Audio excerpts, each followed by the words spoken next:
নমস্কার বন্ধুরা, আমি আবার ভিডিও নিয়ে ফিরে এসেছি। আশা করছি আপনারা সকলেই ভালো আছেন। তো যে বিষয় নিয়ে আজকে আমি আলোচনা করছি, তো সেটা হচ্ছে আজকালকার ছেলেমেয়েদের নিয়েই বলবো। দেখো, তোমরা যে হারে চলছো বা আরম্ভ হয়েছে, তাতে কিন্তু সত্যি খুব খুব ক্ষতি হচ্ছে। সমাজ, মা বাবা, ফ্যামিলি সবাই কিন্তু খুব সাফার করছে। ইভেন তুমিও সাফার করছো। কীরকম? তুমি একজনকে ভালোবাসতে গিয়ে এমন হয়ে যাচ্ছ, নিজের লেখাপড়া, ভবিষ্যৎ, ফিউচার সব কিছু নষ্ট করছো। এটা কি ঠিক? তোমাদেরকে মাথায় রাখতে হবে, ভালোবাসা কখনো পাপ না, ভালোবাসা কখনো খারাপও না। কিন্তু ভালোবাসতে গিয়ে তোমার যদি ফ্যামিলি সাফার করে, তোমার মা বাবা সাফার করে, তোমার লেখাপড়াতে কোনো ক্ষতি হয় বা তোমার কী বলবো ফিউচারে কোনো ক্ষতি হয়, সেটা কে দায়িত্ব নেবে? তুমি যার জন্য এত কিছু করছো, তো সে কি সত্যি তোমার কথা ভাববে? ভবিষ্যতে যদি কোনো কিছু তোমাদের মধ্যে কিছু হলো, এখন তো হামাশয় হচ্ছে, বেকআপ মানে বেকআপ হয়ে যাচ্ছে, তো তোমরা কি একবারও চিন্তা করছো যে যে ছেলের জন্য বা যে মেয়ের জন্য তোমরা এই এতটা ঝুঁকি নিচ্ছ, সেটা কি ঠিক? একবারও বাবা মাদের কথা ভেবেছো তোমরা? না। তারা কিন্তু অনেক কষ্ট করে তোমাদেরকে মানুষ করছেন, অনেক স্বপ্ন নিয়ে তাদের চোখে আছে এবং অনেক স্বপ্ন নিয়ে তারা তোমাদের পিছনে কী বলবো টাকা ঢালছে, লেখাপড়া শেখাচ্ছে, গন্ডায় গন্ডায় মাস্টার দিয়েছে, এক একটা ছেলের পিছনে 4টা 5টা করে মাস্টার। তাহলে সেই টাকাগুলো তারা জোগান দিচ্ছে সেই মা বাবা। আজকে সেই মা বাবাকে তোমরা না জানিয়ে যদি তোমরা এইসব করো, সেটা কি ঠিক হচ্ছে? আজকে তারা মানুষ করেছে, তারা আজকে লেখাপড়া শেখাচ্ছে, তারা আজকে এতটা টাকা খরচা করছে শুধুই কি প্রেম করার জন্য? তোমরা প্রেম করবে, ঠিক আছে, কোনো অসুবিধা নেই, কিন্তু তোমাদের প্রেমের জন্য যদি মা বাবা সাফার করে, যদি ফ্যামিলি সাফার করে, সেটা কিন্তু তোমাদেরকে মাথায় রাখতে হবে। সাপোজ আমি একটা কথা তোমাদেরকে জানাই, হয়তো তোমাদের এই ভিডিওটা অনেকেরই ভালো লাগবে না, কারণ আমি যেহেতু তোমাদের ভালো শিক্ষাই দেব, আমি একজন টিচার, এবং প্রত্যেক মা বাবাদেরই একই অভিযোগ যে আমাদের ছেলেমেয়েরা কেমন হয়ে যাচ্ছে, কেমন অবাধ্য হয়ে যাচ্ছে, আমাদের কথা শোনে না। তো এটা কি হচ্ছে? আজকে মা বাবারা মানুষ করছেন, প্রচুর টাকা পয়সা তারা খরচা করছেন শুধু তোমাদের জন্য, শুধুমাত্র তোমাদের জন্য। আজ তোমাদেরকেও কিন্তু বুঝতে হবে নিজের লাইফটা। আমি তো বলিনি যে তোমরা ভালোবাসবে না, ভালোবাসা কোনো পাপ নেই, কিন্তু নোংরামিটা পাপ।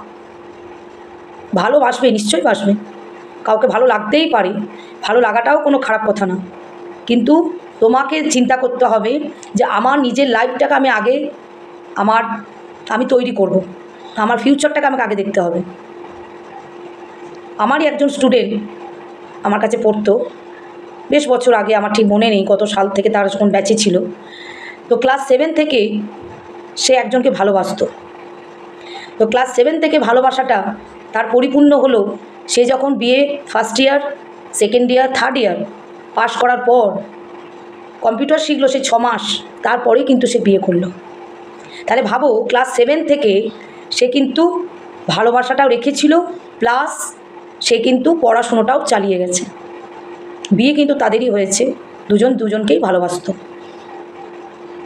আর এখন যেটা হচ্ছে, এখন ক্লাস 9, 7, 8 এমনকি মাধ্যমিক চলছে, সেখানেও তারা বিয়ে করে নিচ্ছে। তাহলে কি বলা যাবে এটা? তোমরা নিজেদের বয়সটুকুও চিন্তা করছো না যে তোমরা কত বাচ্চা। 15-16 বছর বয়স, 17 বছর খুব ম্যাক্সিমাম হলে তোমরা বিয়ে করছো। এগুলো কি উচিত? মা বাবারা তোমাদেরকে লেখাপড়া শেখাতে পাঠাচ্ছে, ঠিক আছে, তোমরা নিশ্চয়ই বলেছি তো, তুমি আগেও, আমি আবার বলছি, আবার রিপিট করছি কথাটা, ভালো তোমরা বাসো, কিন্তু ভালোবাসার সঙ্গেও তোমাদের কিন্তু পড়াশোনাটা করে যেতে হবে। কোনো মা বাবাই কিন্তু চায় না যে আমার ছেলে মেয়ে বিগড়ে যাক বা নষ্ট হয়ে যাক, খারাপ হয়ে যাক। প্রত্যেক মা বাবাই চায় তার ছেলে মেয়ে উজ্জ্বল ভবিষ্যতের দিকে এগিয়ে যাক। তো প্লিজ আমি তোমাদের কাছে রিকোয়েস্ট করব, তোমরা মা বাবার কথা শোনো এবং মা বাবার স্বপ্ন পূরণ করো। তোমরা হয়তো কম বয়স, তোমরা এটা বুঝতে পারছো না বা বুঝতে চাইছো না যে এখন যেটা তোমরা করছো সেটা একদমই ঠিক না।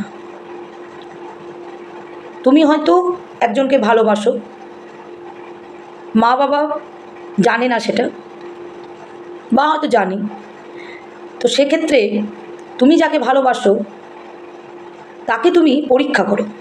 কী রকম না, সে যদি তোমার জন্য বছরের পর বছর বসে থাকতে পারে, তুমি ধরো কথাই বলি, তোমরা হয়তো ক্লাস 9-এ আছো বা কেউ 10-এ আছো, কেউ হয়তো ক্লাস 7-8-এ আছো, তো তোমার যতক্ষণ না পড়াটা কমপ্লিট হচ্ছে, পড়াশুনোটা ততদিন যদি বসে থাকতে পারে ছেলেটা, তবেই কিন্তু জানবে সে কিন্তু তোমাকে ভালোবাসে, এবং ওটা অরিজিনাল ভালোবাসা।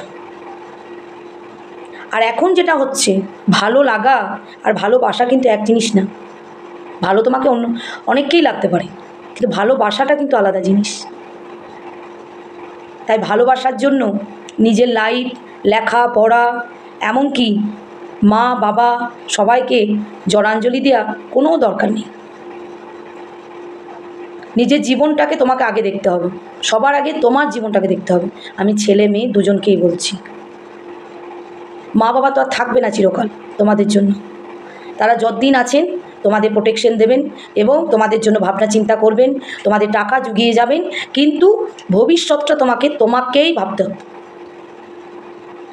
আর সেই ভবিষ্যৎটা তোমাকে না তোমার মা বাবা করে দেবে, না তোমার আত্মীয় স্বজন করে দেবে, না তোমার গার্লফ্রেন্ড বা বয়ফ্রেন্ড গড়ে দেবে, তোমাকে নিজেকেই গড়তে হবে।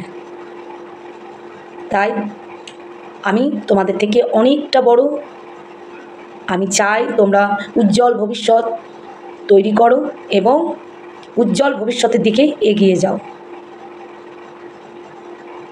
আর কি বলবো, মা বাবাকে প্লিজ একটু দেখো, তাদের কথা চিন্তা করো, ভাবো, ফিল করো যে তারা কতটা তোমাদের জন্য ভাবনা চিন্তা করছেন।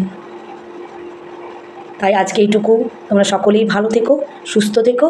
আমি আবার পরের ভিডিও নিয়ে ফিরে আসছি।